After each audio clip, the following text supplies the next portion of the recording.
एक राजा के मंत्री थे, वो बड़े सत्संगी थे, तो उनका अभ्यास पड़ गया था कि जैसे कुछ भी हो तो कहते भगवान की बड़ी कृपा। तो राजा के साथ शिकार खेलने गए थे, प्रत्यंचा खींची और चूक हो गई तो अंगूठा यहाँ से कट गया। तो उनका मंत्री अंगूठा कट गया, तो उनका महाराज भगवान की बड़ी कृपा, मेरा अंगूठा कटा और तू कह रहा भगवान की कृपा, इसको जेल में डाल दो।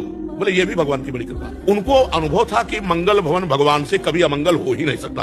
अंगूठा कुछ दिन में ठीक हो गया।